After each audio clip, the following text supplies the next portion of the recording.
Olá, meus amigos e minhas amigas.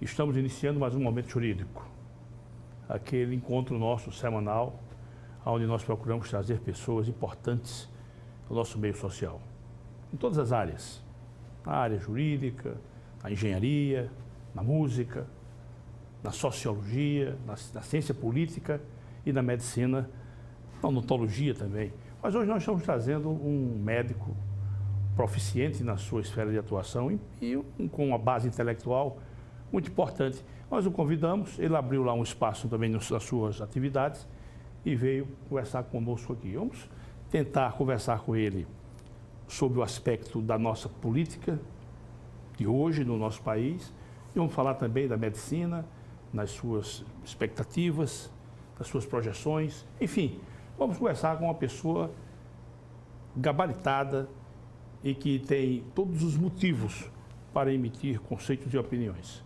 Nosso caríssimo Luiz Eduardo Magalhães, um amigo pessoal que eu tenho, aquelas amizades que a convivência social traz para a esfera do nosso coração e você a mantém pelo resto da existência. Meu caríssimo Eduardo, quero agradecer a sua presença aqui no nosso programa, a sua espontaneidade em aceitar o nosso convite. Quero deixá-lo à vontade para a gente conversar sobre diversos assuntos, deixá-lo à vontade mesmo, como se você estivesse no seu consultório conversando com um paciente. Então, eu queria logo deixá-lo à vontade para uma primeira manifestação, qualquer que seja, para os nossos telespectadores, por favor. Primeira manifestação é de agradecimento. É sempre um prazer. O agradecimento é nosso, o agradecimento é nosso. É sempre um prazer estar com o Dr. Jerônimo, amigo de tantos anos, e espero corresponder minimamente às expectativas do seu público tão seleto. Muito obrigado. Meu caro Eduardo, eu quero conversar com você sobre...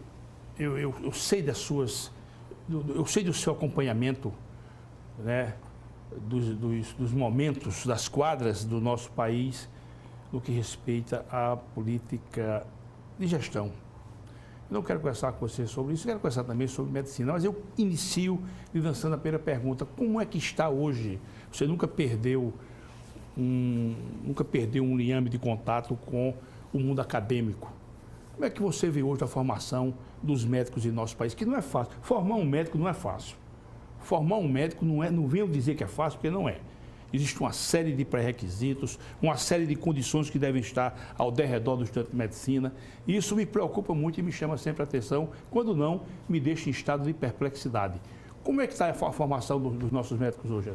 Não, primeiro, deixar claro que as opiniões que eu emitirei são minhas opiniões. Apesar de já ter transitado no Sindicato dos Médicos e sair, deixamos a bola para os mais jovens. Você passou longo tempo no sindicato. Um bom tempo, junto com o Dr. Wellington Galvão, apesar de ter transitado também como conselheiro da Unimed, as opiniões de fato são minhas. Claro. É o seguinte, eu vejo também com preocupação. Uma das vertentes que mais a gente tem observado em conversas, na nossa presença lá no ambulatório de cardiologia do Hospital Universitário, é que parece começar a haver uma diferença de formação entre as universidades públicas e as universidades privadas. Vou dar um exemplo para ser mais claro. Em função até do conteúdo ideológico que o país viveu os últimos anos, a universidade pública voltou-se muito para as questões mais básicas, que são importantes na formação do médico. Então, a comunidade quilombola, a comunidade indígena, as minorias, que eu repito, são muito importantes e o médico tem que ter essa formação. Mas em função disso, e em função até de um certo sucateamento, ela se afastou das questões tecnológicas. Então, é como se a gente começasse a viver dois extremos. As universidades particulares é o contrário. Elas se incomodam muito com essa formação, talvez precise um pouco mais dessa vertente, não é humanista, mas desse olhar geral. Para você ter um exemplo, e aí saindo um pouco do curso de medicina, nós vimos perplexos cenas durante a última campanha eleitoral de universitários de Universidade Pública Federal fazendo exposições, fazendo trabalhos e debates em universidade em questões que não tem nada a ver com a academia. Se você me permite, exposições de anos, coisas grosseiras. Enfim, enquanto isso, eu, no último congresso de cardiologia que tive, nacional, conversando com um colega que trabalha no Albert Einstein, onde está constituída a escola de medicina, eles recebem um ultrassom portátil no 2º ou 3º ano, cada aluno, para começar a conviver com isso e a dar seus diagnósticos, vamos dizer assim, com tecnologia de ponta. Eu não quero aqui defender um lado nem o outro, mas a continuar do jeito que está aqui, eu espero que com o novo governo isso seja melhor avaliado. Nós teríamos, em alguns anos, médicos muito formados tecnologicamente na universidade privada, da escola privada, e médicos muito generalistas e sem quase nenhum conhecimento nessa área na universidade pública. Eduardo, eu queria aprofundar com você, só para não ficar essa nuvem, né, escurecida para mim e para os nossos telespectadores. Por exemplo, a leishmaniose tegumentar americana, que tem um quilombola, não é a mesma que tem um cidadão lá de Coruripe? Sim, é a mesma. Como é que pode haver essa distinção? É a mesma. A tese, né? Ou a gripe? A tese do sofrimento, claro, e inequívoco de minorias, às vezes leva a uma certa confusão, eu diria assim, em como resolver isso, né? Então, quando você tem a ética e o respeito, você não precisa tanto dessas distinções. Trata o ser humano como ser humano, claro, independente de... Inclusive, isso é uma das coisas que eu falo sempre para os alunos que aparecem lá no meu ambulatório, quando você começa a tratar de maneira inadequada, desrespeitosa, um paciente por classe social e porque ele é pobre, ou porque ele não sabe se expressar, ou não tem cultura, muitas das vezes, quando você está diante da pessoa que socialmente tem mais dinheiro ou conhecimento do que você também se humilha. Você pode até tomar medidas equivocadas. Vou dar um exemplo claro. Estou de plantão, chegou o governador do estado, figura muito importante para a sociedade, conhecidíssima. Se ele tiver indicação de ir para uma UTI, eu tenho que dizer a ele, governador, o seu caso é grave. Você não tem pode, que ir para não a UTI. pode dizer com doçura, tem que dizer objetivamente. Tem que dizer objetivamente. Nem com doçura, nem tentando minimizar, porque, não, eu tenho uma viagem importante, eu tenho reunião com o governador. Isso aqui é questão médica, né? Da mesma forma, claro que muitas vezes, claro que você deve usar palavras adequadas, da mesma forma, com o menorzinho. Tratá-lo com respeito, dar a oportunidade a ele de falar, explicar na linguagem que ele compreenda. Em relação aos cursos de medicina, é sempre complicado formar um médico. Já estou absolutamente convencido que 6 anos não são suficientes. A gente vai precisar... A formação do médico é a vida toda, né? É a vida toda. Uma boa parte do que deveria ser aprendido na escola termina por ser aprendido nas residências, né? Eu fiz 5 anos de residência. Você fez um outro curso de medicina, outro curso de médico, praticamente. São cada vez mais longas as residências médicas. Muitas das vezes para suprir, em parte, essa e hoje já existe complexidade do curso. Hoje já existe cursinho que prepara o formando para a residência médica. Para a residência médica. Isso é um custo alto, viu? Exatamente. O negócio está meio... Como é um custo altíssimo na faculdade privada, né? A gente sabe de escolas médicas que chega a cobrar mais de R$10.000 a mensalidade para formar. Meu caro Eduardo, queria tocar no outro assunto com você, sua opinião, repito, é muito, muito importante para mim e para os nossos telespectadores. Eu, outro dia, de forma até muito meditosa, eu pude me debruçar sobre uma informação que eu tive que realmente me deixou entristecido, essa é a expressão. Uma pessoa médica, um amigo nosso, disse que existem remédios que ele, pela condição do paciente, ele não chega nem a passar. não chega nem a passar para o paciente. Ele sabe que o paciente não tem condições de comprar o paciente, não tem acesso àquele medicamento, que seria um medicamento indicado, e ele nem... Isso existe? Existe, mas existe muito. Só para dar um exemplo, tem pacientes lá no hospital universitário que a gente sabe que é uma dificuldade muito grande de marcar as consultas, filas, né? Que eu abro exceções na minha agenda pela gravidade do caso. Claro. E eu digo, senhora, daqui a uma semana, vem aqui. Venha sem estar marcado, eu vou lhe atender, porque você precisa daquele contato mais amigo, dada a gravidade do quadro. E o paciente me diz, doutor, eu não tenho a passagem. Eu não tenho a passagem do ônibus.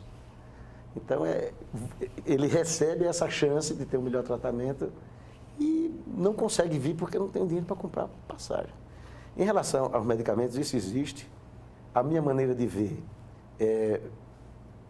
você procura uma alternativa e, claro, se determinado remédio é imprescindível, você não tem ponto, como... né? Da imprescindibilidade. Se é imprescindível, você não pode negar essa informação ao paciente. Simplesmente passar um outro ou tentar minimizar. Não, se é imprescindível, você tem que dizer, chamar a família e dizer, olha, isso aqui custa caro, mas é imprescindível. E vamos ver como é que a gente resolve. Aliás, esse é um dos focos hoje da judicialização. Isso é outro problema seríssimo. Sério, As decisões judiciais, elas já estão batendo, a gente chama bater a seco. Pode decidir, doutor. Pode decidir, vai cumprir. Então, mas se é imprescindível e o paciente precisa, a gente tem que fazer isso, né? Tem que esclarecer e tentar dar uma opção, um caminho. Eduardo, mais médicos foi... Me perdoe se eu usar a expressão equivocada, errada, e você me corrija. Mais médicos foi um engodo?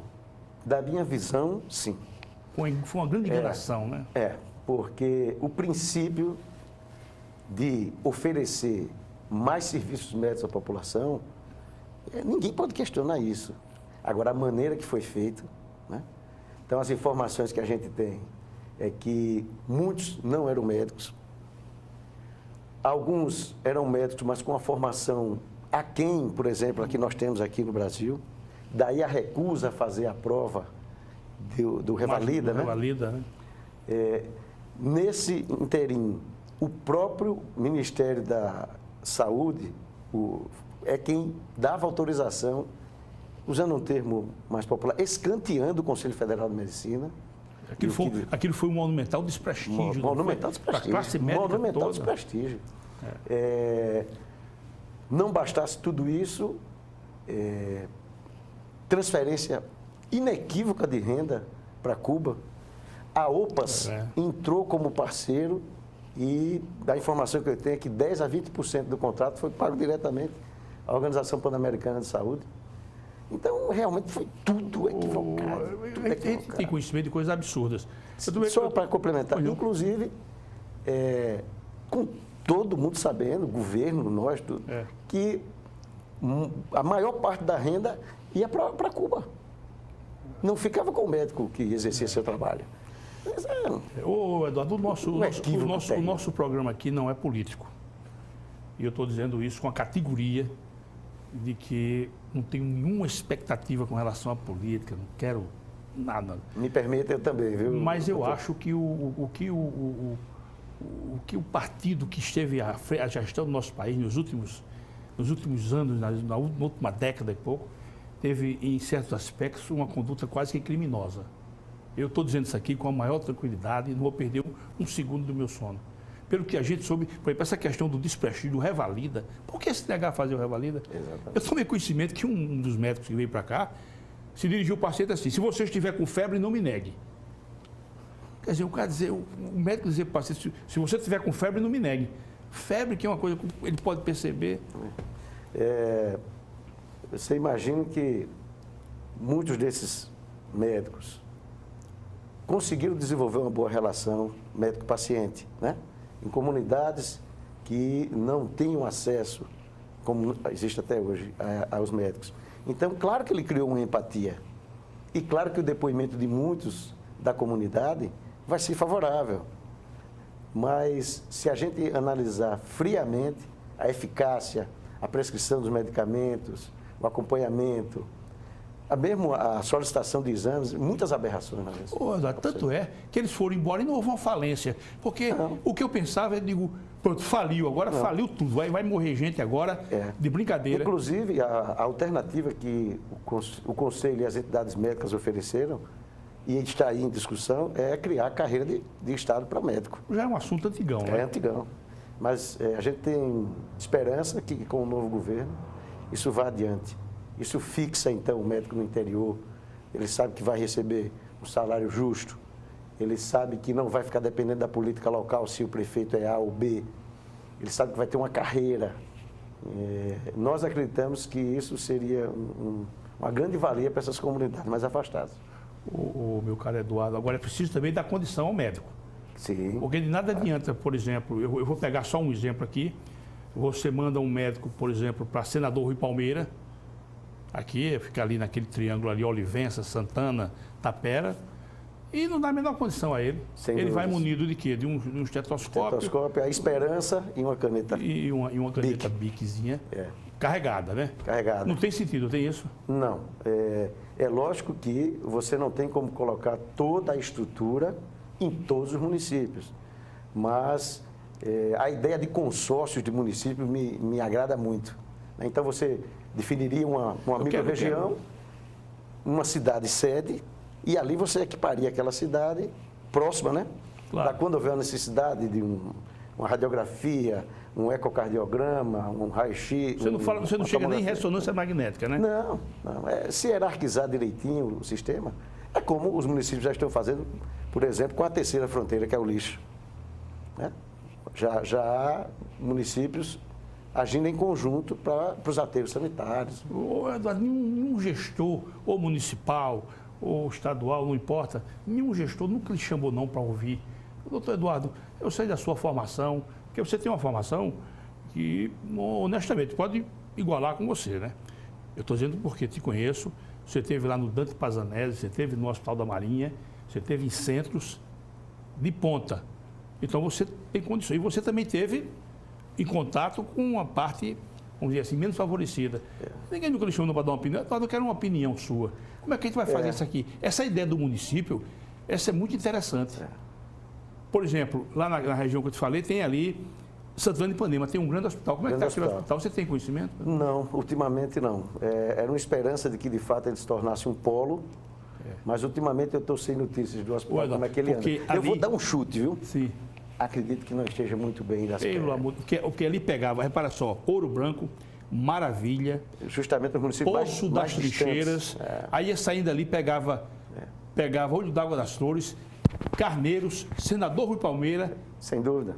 Itapera. Ainda tinha já Pão de Açúcar. A impressão que a gente tem, e essa ideia não é minha, viu? Essa ideia é discutida aí no meio médico, e há muitos bons profissionais de saúde que têm excelentes ideias. A impressão que eu tenho, doutor Gerando, não é que não haja esse conhecimento, é que a velha política do toma lá da cá... Pelo amor de Deus. Então, por exemplo, era clássico, e ainda é clássico aqui em Alagoas, a ambulancioterapia. Arruma uma ambulância, isso. Bota combustível, complicou, Maceió, complicou. Inclusive sobrecarregando o sistema municipal aqui de Maceió, né? Eu não sei como é que está hoje, acho que Arapiraca hoje já supre isso. Arapiraca já está como um grande centro, mas eu sei não faz muito tempo, não faz muitos anos, que o indivíduo em choque hipovolêmico traziam para cá. Pois é. Isso tem a ver com a formação do médico. Batalha claro, trazia para cá, o cara morria. Tem a ver com a formação do médico, dele estar realmente preparado para aquela situação ali, para o cuidado imediato, né? E ter uma hierarquização. Eu quero fazer aqui em público um elogio aos profissionais de Arapiraca. Eu tenho recebido exames feitos lá dos meus pacientes do interior, exame de ressonância, exames cardiológicos, cintilografia. E, olha, de parabéns, ótimos resultados, elogiáveis. Né, Eduardo? Meu caro Eduardo, a gente vai terminar esse segmento, ainda temos um tempinho, mas aí eu vou aproveitar para fugir só um pouquinho, para não perder o foco. Como é que está a nossa cardiologia hoje, Maceió? O indivíduo precisa correr para o aeroporto? Não, precisa. É uma grande satisfação que eu falo isso. A cardiologia está muito bem, obrigado. Não só na infraestrutura, né? Santa Casa Misericórdia de Maceió, a pioneira, grande hospital. Hospital do Açúcar, onde eu trabalhei, conheço grandes profissionais, grande hospital. E o Hospital do Coração, ao qual eu tenho vínculo, né? Que também é um hospital de ponta e agora em ampliação. Mas eu queria, como eu estava dizendo, não só a infraestrutura, como a supraestrutura. Os nossos colegas cardiologistas, rapaz, estão dando show, viu? Muito bem formados, voltam muito entusiasmados. E eu acho que, em termos de cardiologia, a gente não está deixando nada a dever por aí. Meu caro Eduardo, você falou ampliação do Hospital do Coração? O hospital pretende dobrar o número de leitos em pouco tempo. Isso está na área cardiológica, né? Na área cardiológica. Porque eu estive conversando com o doutor Fernando Gameleira e eles estão também criando um centro de, eu acho que neurologia e AVC. AVC, né? Isso provavelmente é um projeto paralelo. Mas já está em construção. Em construção, exato. Na parte no outro lado da rua, né? Mas a estrutura do hospital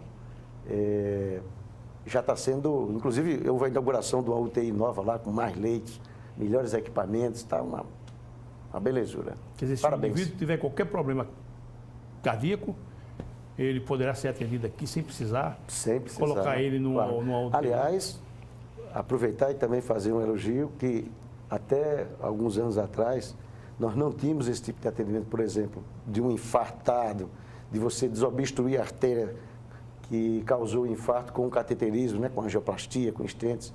E isso já vem funcionando no hospital público, no HGE, né, após o governo do atual governador, o reeleito. Houve a implantação, a máquina de hemodinâmica está lá, os profissionais são muito bons e já salvou muita gente, viu? Caiu a menos da metade da mortalidade do que tinha antes. O Eduardo, você falou nisso, e isso é um assunto que interessa sob maneira. Eu tenho uma simpatia muito grande pelo governo, pela gestão do senhor Renan Filho, por vários motivos, mas vou dizer só um. Você não vê escândalo no governo dele, né? Porque a gente vivia aqui num pandemônio, na área municipal, na área estadual, era uma algazarra, era uma coisa infernal. Você não vê, nem na área municipal, nem na estadual, escândalo, né? A impressão que... Vocês estão dizendo alguma bobagem, primeiro eu não tenho conhecimento. Em relação à cardiologia, não só esse projeto do HGE foi implantado e tem dado muito certo, como também a Casa do Coraçãozinho, que foi iniciativa do governo Renan Filho. E está funcionando isso? Funcionando, operando as crianças de menor e média idade, já com a UTI lá do lado. É um projeto realmente elogiável. Porque chegavam a levar para o Ceará, né? Para o Ceará, o doutor Valdestec, sim, conheceu muito bem, foi nosso contemporâneo de universidade, né? Operar no Ceará, operar em Recife. Muitas vezes essas crianças demoravam a chegar até o centro onde seria operado e faleciam. Era uma tragédia. Agora está lá o doutor Ricardo César, doutora Goretti, todos os outros profissionais de apoio, novas cardiopediatras que fazem parte da equipe. Realmente, quem quiser conhecer o projeto e ir lá, é bastante elogiável. Estou muito orgulhoso. E você também está lá, né? De uma maneira indireta. Né? Hein? De uma maneira indireta, que eu tenho uma participação lá no Hospital do Coração. Cheguei a trabalhar lá, dei plantão, mas atualmente eu não atendo lá. Né? Mas, enfim, nesse aspecto a gente está muito feliz. Não tem com que o pessoal ficar sobressaltado, né? Não. Como antes? Porque aqui havia uma expressão pejorativa, claro, dizia o melhor hospital de Maceió, o de Alagoas, é o aeroporto. Já houve essa expressão com Brasília também, anos atrás. Já houve com Brasília também, né? Mas aí, as novas gerações, os empreendedores, os médicos de visão, os empresários de visão, a gente está aqui para isso mesmo, para mudar essas coisas, né? Mudar essas realidades. Você consegue... você falou que os hospitais estão sucateados, né? Os públicos... O nosso hospital universitário está sucateado? O hospital universitário, em relação ao que nós conhecemos anos atrás, muitos anos atrás, está bem melhorado e funcionando melhor, claro. Mas eu tenho a forte impressão que ele não está nem a metade do que ele poderia ser, em termos de equipamentos, em termos de infraestrutura. A superestrutura é boa. Em geral, você ouve elogios aos profissionais. Veja só, não só profissionais da área médica, né? Os profissionais de saúde em geral que estão atuando lá no sacrifício. E não pode haver a formação do médico com ideologia, né? Tem nada a ver uma coisa com a outra. Eu discordo, não pode. Isso só faz regredir. A formação do médico deve ser realizada com humanismo e cidadania. E isso não é ideológico. Humanismo e cidadania. Cabe em qualquer lugar do mundo. Cabe em qualquer lugar do mundo. É como, por exemplo, você hoje defender a causa da ecologia. Como é que você vai ser contra? O planeta está aí, você acabando. Então, humanismo, para mim, é humanismo, respeito e dessa forma você forma bem o médico. Claro, tem que vir em paralelo a infraestrutura, não dá para formar o sujeito no meio da rua, tem que vir todos os conceitos de ética e também os conceitos científicos. A pesquisa, sem dúvida. A pesquisa, a evolução. Senão a gente vai continuar exportando minério de ferro e importando os chips dos aparelhos. Eduardo, você pode ficar à vontade, não quiser responder, fique à vontade. Porque isso eu vi de fora, né? O PT aparelhou também os hospitais nossos, os hospitais universitários? A gente percebe claramente que há um aparelhamento e uma ideologia da universidade como um todo, não só do hospital, né? Como um todo. Aí pega o hospital universitário. Pega o hospital universitário. Né? Veja, universidade livre, né? Universidade democrática. Mas é uma coisa curiosa. Por exemplo, desde criança, desde os estudos de educação moral e cívica, depois OSPB, EPB, eu aprendi que um dos grandes pilares da democracia é a alternância de poder. Eu nunca vi alguém discordar disso. Mas quando a gente alterna o poder, não vale? É alternância, mas só tem que ficar o meu? Isso não condiz com a democracia, nem mesmo com o pensamento universitário. A não alternância do poder, para você ter ideia, foi o que determinou a Revolução de 30. Você vê que os americanos... O Washington Luiz não queria alternância do poder. Os americanos fazem isso com frequência, né? Elegem, às vezes reelegem, no mandato seguinte, entra outra corrente. E com a maior naturalidade. Sim, naturalidade. Se não tiver correspondendo, sai. Lógico, lógico. É triste, isso é triste. Aqui o indivíduo se agarra ao poder e não quer largar mais. Outra coisa que é muito constrangedora, já que você falou do PT, encerramos a eleição, por exemplo. Eu vejo nitidamente pessoas importantes, pessoas que poderiam contribuir, pessoas inteligentes, médicos, torcendo contra. Um amigo debatendo comigo, um médico ortopedista, disse assim: o seu presidente não é o nosso presidente, a menos que você já tenha saído do Brasil. Vamos fazer uma pausa. Eu tenho um ex-aluno, um rapaz até brilhante, eu até simpatizava com ele. Ele comparece ao Facebook com uma postura que está me dando nojo. Ele vai saber com quem é que eu estou falando. Eu estou falando com você. Está me dando nojo. Outro dia eu disse para ele: você, quando foi meu aluno, me parecia mais inteligente. Porque o óbvio é o mais um igual a 2, não tem como você modificar. E o indivíduo fica nessa postura de torcer contra, rapaz. Torcer contra. É inacreditável, né? Quando Lula, Dilma assumiram o poder, ainda que a gente discordasse, a gente tem que torcer a favor, a gente tem que torcer para dar certo, colaborar para dar certo. Exatamente.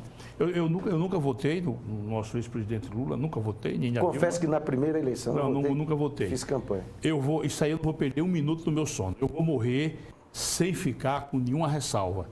Não votei. Mas houve um determinado momento que eu achei que ele talvez tivesse merecido o meu voto. No primeiro mandato, achei pois também. Vamos retornar, fazer uma pausa ligeirinha, rapidíssima. E eu vou voltar também com um assunto muito, eu diria, tenebroso, porque ontem mesmo, ainda assim no jornal, eu me encolhi na cadeira, sabe? Me encolhi mesmo. Más notícias, né? E eu conto para você. Meus caros telespectadores, sempre agradecendo essa honrosa audiência, muito obrigado por esse prestígio da audiência. Vamos fazer um rápido intervalo e voltamos rapidinho. Até já.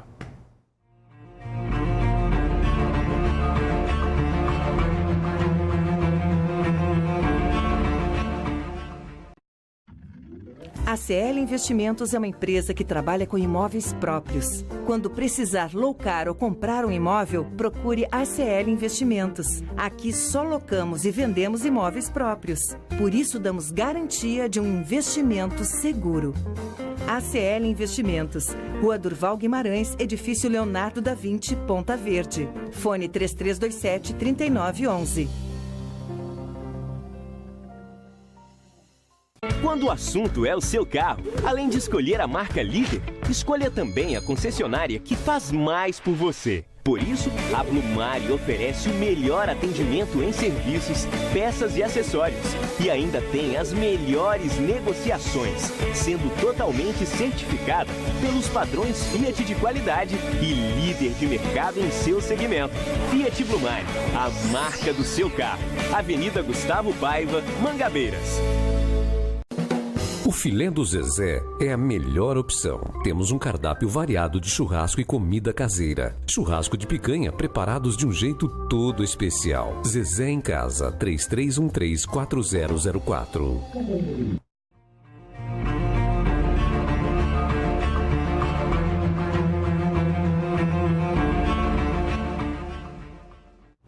Olá, meus amigos e minhas amigas. Retornando para esse segundo segmento do nosso momento jurídico de hoje.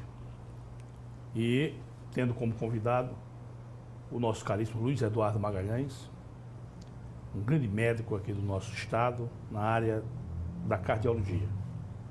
Um médico com uma formação, eu diria que irrepreensível. Você entrou no curso de medicina com 16 anos de idade, né? Foi. 16, porque eu sou de julho, né? 16 e meio. 16 e meio. E ainda havia 2 colegas da minha turma, um pouco mais jovens do que eu. Mais jovens ainda, né? Meses, né? Um dia e uma outra que está em Brasília, por sinal, meses mais jovem, era de agosto. Maravilha. E o Eduardo entrou muito jovem no curso médico, mas quando ele se formou, eu sempre...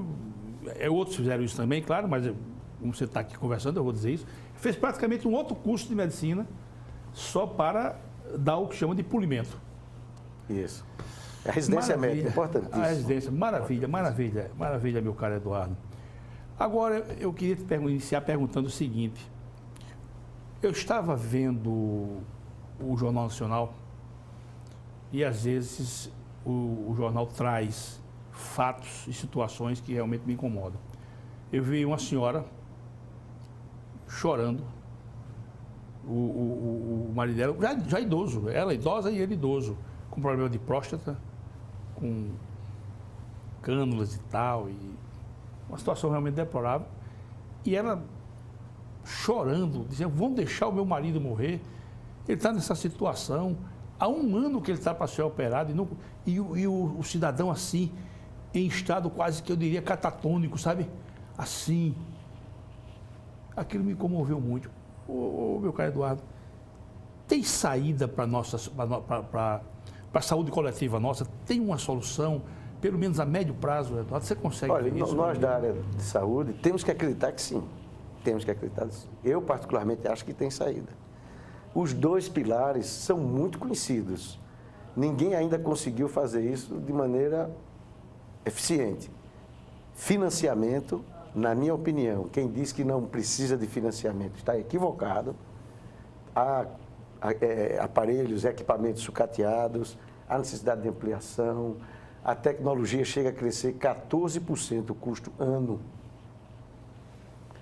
E há necessidade de gestão. Também quem disser que a gestão está maravilhosa e que precisa só de dinheiro, não está falando a verdade. Os nossos dirigentes, os nossos políticos, os nossos governantes têm que atacar essas 2 vertentes imediatamente. Há pessoas competentes para fazer boa gestão, precisamos do financiamento, precisamos botar esse pessoal para trabalhar e, claro que não vai ser uma solução de curto prazo. Mas eu tenho esperança que sim, tem solução. Porque entra governo, sai governo, entra governo, sai governo.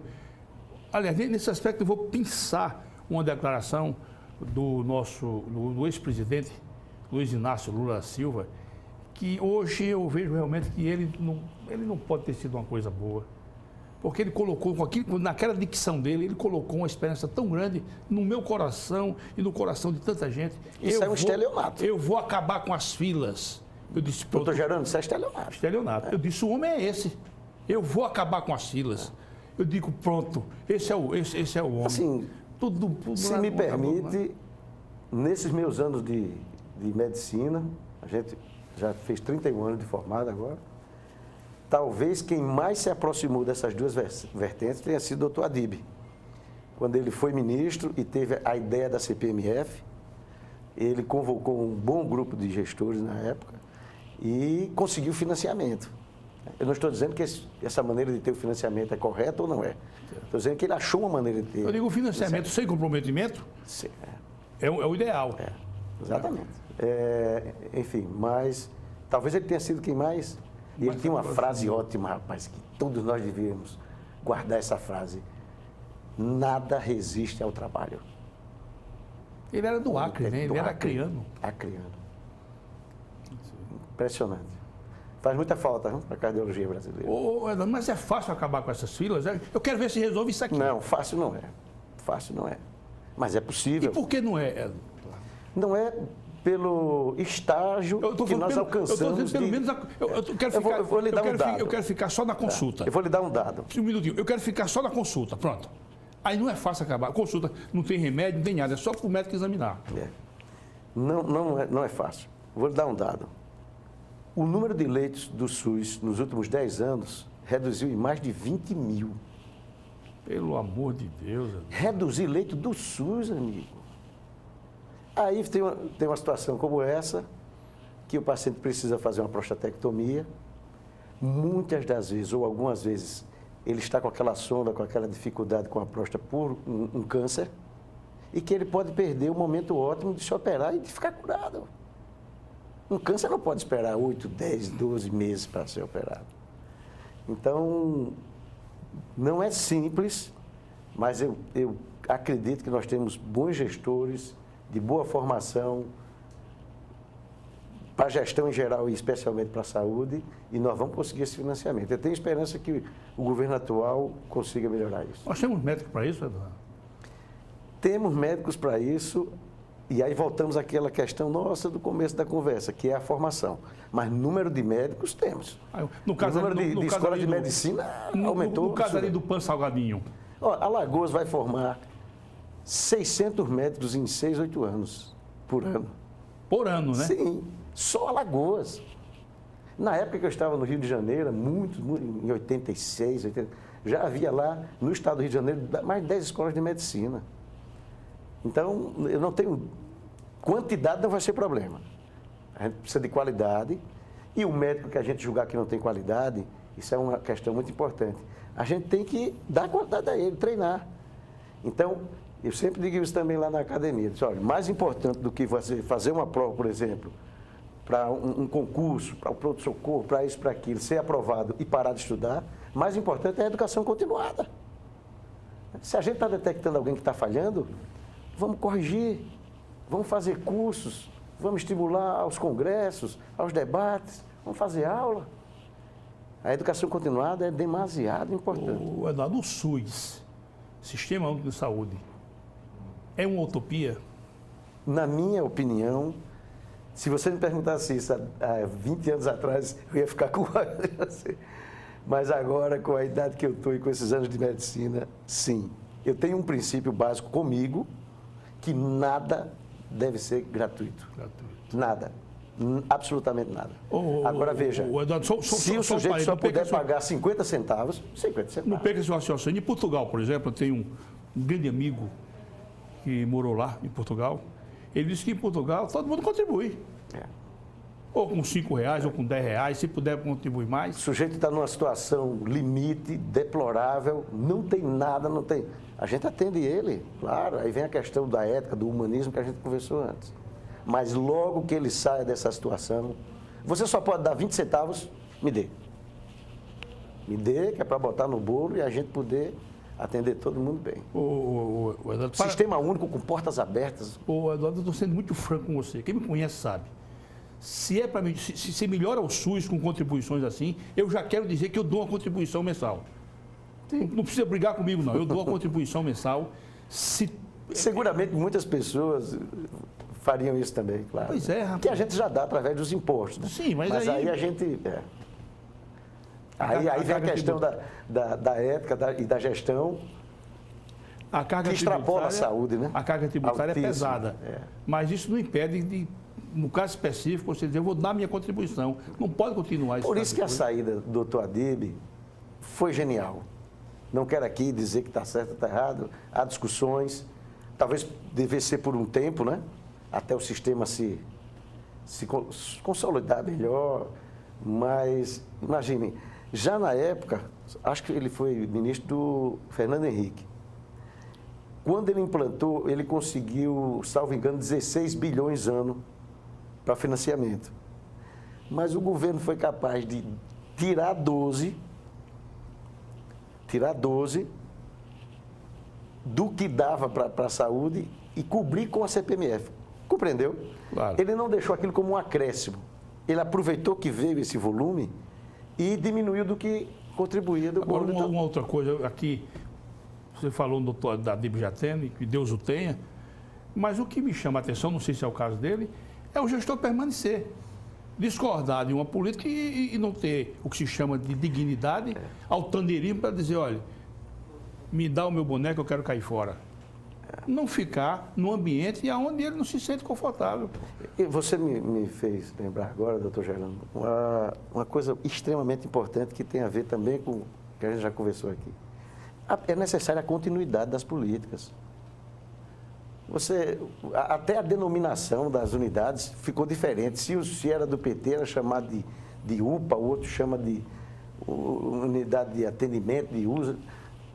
Não pode ser assim. É um prazer mórbido em modificar o nome para se tornar o pai do... Para se tornar um pai, não pode ser assim. Nós temos que ter uma continuidade. Nós temos que fazer planejamento. Quem assume o bastão tem que dar continuidade, independente dessa vaidade, dessa loucura de dizer não aceita essa política porque foi fulano que pensou isso. Não, se a ideia é boa, se funciona. Isso é uma mentalidade obtusa. Obtusa. Isso tem a ver, provavelmente, com o nosso grau de civilização, né? Né, Eduardo? Nós estamos muito aquém, né? Muito aquém. É verdade. Isso aí eu não tenho dúvida. Eu digo pelas leituras que eu faço. Por tudo que a gente vê no... E você vê, nós estamos em 2019 e lidamos com problemas de 1903, 1902. Isso é um absurdo. Eduardo, me diga uma coisa, o governo agora, o governo está se iniciando, do senhor Jair Bolsonaro, ele chamou um médico para ministro de saúde. Você tem conhecimento de algum projeto dele, assim, de ponta? O conhecimento que eu tenho, já depois de afastado do sindicato e das políticas da classe, mas é que as entidades de classe, em geral, apoiam. Eu vi, inclusive, notas, se não me engano, da AMB, Associação Médica Brasileira, dando apoio. E ele tem uma vertente um olhar muito grande no médico. As posturas do Mandetta, as que eu vi em entrevistas, em debates que foram filmados na Câmara, sempre defende muito a classe médica. E isso traz a classe médica para junto dele. Então, eu tenho certeza que se ele começar a implementar as medidas de maneira correta, ele vai ter os médicos como aliados. E isso é muito importante para o sistema andar. Não quero dizer que os outros profissionais da saúde não sejam importantes. Mas, se você já puxa a classe médica para junto de você, né? Ele, por exemplo, apoia a ideia da carreira de médico, carreira de Estado para o médico. Essa outra obviedade, né? Escolher um juiz para justiça, um médico para a saúde, quer dizer, escolher os especialistas. O Paulo Guedes é grande economista, PhD, para a economia. Isso parece uma coisa tão óbvia. Se você disser isso a um marciano, ele diz que não era assim. O Eduardo, o doutor Paulo Guedes, ele conversa fácil, né? Pedagogicamente, eu que não tenho isso, nada de economia, mas eu ouço ele falando e parece que eu sei um pouco de economia também. Porque ele diz, parece que o óbvio, que é racional. Agora, eu tive a impressão que muitos jornalistas não queriam debater com ele, não, viu? ele tem uma carga de conhecimento muito grande, tem experiência prática, né? Ele demonstrou isso. Demonstrou isso. Eduardo, continuando a nossa conversa aqui, qual é a expectativa que você tem sobre esse governo que se inicia? A minha expectativa é a melhor possível. Lógico que nós não vamos concordar com todas as medidas, né? Toda unanimidade é burra, já disse o pensador. Lógico que não vai haver um milagre, mas eu acho que Mas o próprio presidente disse essa alternância do poder, essa nova turma, esse novo olhar sobre os problemas que a gente tem, me deixou muito esperançoso, sinceramente, me deixou muito esperançoso. E estou pronto para dar meu quinhãozinho de contribuição para que dê certo. Exatamente. Dê certo a saúde, dê certo a economia, que diminua os índices de violência. Enfim, e já pensou? Daqui a 2 anos a gente já era outro país. O Eduardo, nós estamos trazendo aqui, eu estou conversando com ele para ele vir aqui conversar com os nossos telespectadores sobre essa questão da liberação das armas. Eu não quero chegar a dizer se está certo ou está errado, não interessa, mas eu sei quando a coisa foge do razoável. Quando ele assinou o decreto, o que eu vi de gente dando opiniões totalmente desencontradas, uma coisa horrorosa. Jornalistas emitindo conceitos e opiniões que eles não têm o menor pudor, entendeu? Eu me envergonharia de externar uma opinião daquela, porque você tem que partir do princípio que a liberação da arma por si só não é o indivíduo que vai desencadear a aquisição da arma. A pessoa tem que reunir condições. Serão aferidas condições, ele tem que saber manusear a arma, etc, etc, etc. Mas aí os caras fizeram uma coisa aos trambolhões e realmente não foi bom. Eu acho que nós tivemos o Estatuto de Desarmamento, nós tivemos o plebiscito, e a impressão que eu tenho, não quero atribuir só a isso, é que não deu certo. Não deu, não pode ser certo. Eu recebi um zap, muito curioso. Você não vai comprar uma arma, não, Eduardo? Mortalidade de... Você não vai comprar uma arma, arma, particularmente, não. Mas se eu tivesse uma propriedade, se eu morasse numa casa, eu pensaria no fato de ter uma arma. Mortes de humanos por ano, por animais. Eu não sei se o doutor chegou a ver isso. Aí tinha lá, em escala de 10, né? Morte por tubarão, escala de 10, 20 pessoas ano. Morte por picada de cobra, 5 mil pessoas ano, 10 mil. Aí vem a escala, certo. Mortes por seres humanos, 500 mil, 400 e poucos mil ano. E quem mais mata humanos no reino animal não é o próprio humano, é o mosquito. Aí vem as doenças, as arboviroses, né? As febres hemorrágicas, 750 mil ano era o que tinha lá nessa tabela. Achei muito curioso, mas veja, se esse dado está correto, são 500 mil anos, 68 mil são no Brasil, anotados. Isso é uma catástrofe. Se você juntar isso com as mortes por acidente de trânsito, que também são mortes violentas, nós temos uma catástrofe absoluta. Então, me parece que isso é um dado claro de que não deu certo. Não deu certo. E a arma é só uma das vertentes, né? O doutor Moro, seu colega, está em Davos, inclusive, discutindo segurança pública e outras soluções. Isso é só uma das vertentes para minimizar um pouco. Né? O Eduardo, você que esteve na unidade, no socorro, né? Chamado unidade de emergência, você esteve por lá. Sim. E você deve ter visto. Na UTI, inclusive. Você deve ter visto coisas absurdas. Quando um indivíduo chega, eu acho que eu falei isso aqui no começo, quando um indivíduo chega em choque hipovolêmico, que você tenta fazer a reposição, que a bomba não responde mais, é triste, né, aquilo, né? É muito triste. Mas o contrário é verdadeiro também. A sensação de ter feito bem, a alegria que você tem quando você reanima, só o pessoal da área de saúde vai saber o que é isso. Você saber que se você não fizesse aquela intervenção, o sujeito ia falecer e ele não morreu porque você fez. Isso não tem preço. Você não Passou tem quanto tempo preço. da unidade de emergência? Eu passei uns 4 ou 5 anos, né? Como serviço prestado, acho. Então você Eu era, então sabe, você- o Coringa? Coringa é aquele sujeito que vai tapando os buracos. Né? Eu sei Eu era como é. Coringa da UTI geral e da cardiologia. Tinha semanas que eu dava plantão nos dois, saía de um e ia para o outro. Mas é uma sensação indescritível, salvar uma vida humana. É maravilhoso. Ô, Eduardo, mas você acha que já fazendo uma síntese, você acha que devemos aguardar um pouquinho só para ver como é que vai se Veja caminhar a bem, questão da saúde? existem os emblemáticos 100 dias, né? Que os jornalistas adoram. 100 dias de governo, balanço dos 100 dias. Eu acho bobagem se a gente caminhar por aí. A gente tem que esperar mais. Uma frase que Zé Disseu, quando assumiu o poder lá atrás, disse... Zeca Disseu. Zeca, rapaz, tornozeleira. Ele disse... Ô, só um comentário aqui também. É um comentário só, meu, ninguém pode me tirar esse... Rapaz, ele andou por aqui, ele foi recebido, meu irmão, na casa de pessoas. Não, pelo amor Pra de Deus. jantar, Eu soube meu disso aí, amigo. pelo amor de Deus.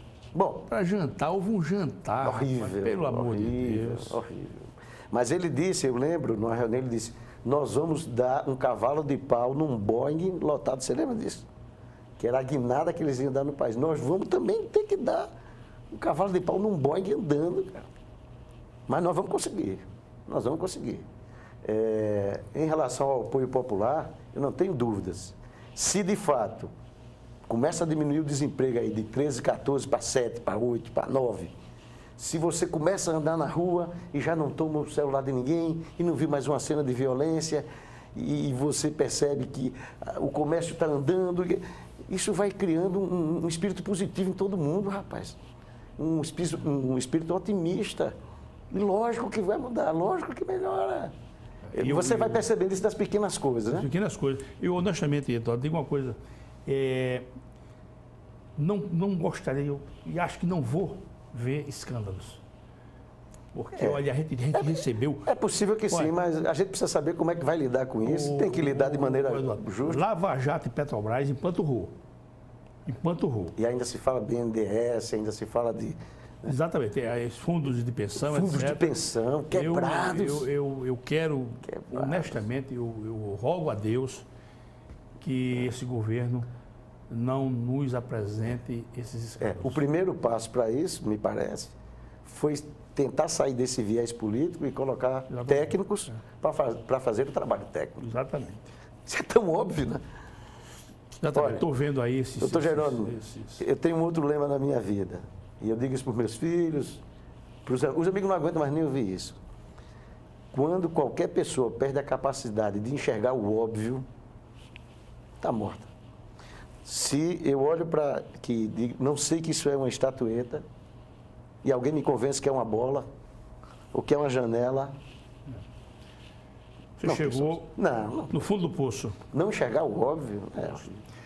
Eduardo, nós chegamos ao final do nosso programa aqui, mas antes ainda de me despedir de você, eu quero deixá-lo à vontade para lançar uma mensagem para os nossos telespectadores, qualquer mensagem que você entenda de conveniência para a nossa elevação, pelo menos de ânimo.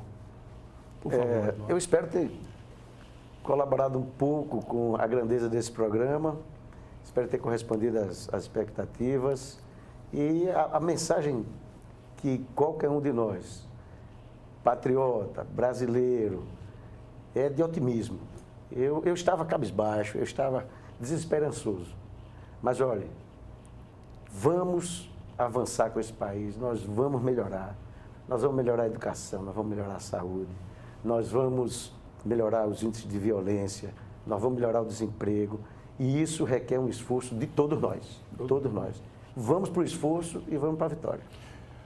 E eu, acompanhando a sua linha de raciocínio, eu conclamo a todos os brasileiros, aos cidadãos, aos alagoanos, uma coisa bem simples. Eu vou ao profeta Paulo.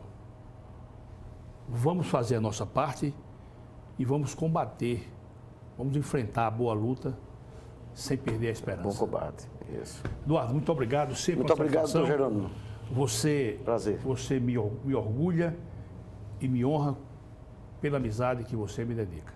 Muito obrigado. Seja muito feliz com os seus filhinhos, com sua esposa. Obrigado. E estarei sempre, o programa Vou está sempre mostrar aqui. eles na entrevista. O programa Minha está sempre esposa. aberto aqui. Minha esposa Mina. Viu? O programa está sempre aberto aqui para você. Muito obrigado. Meus amigos telespectadores, sempre agradecendo mais uma vez, agradecendo a honrosa audiência, o prestígio dessa audiência. E até o nosso próximo encontro, se Deus quiser. Tchau.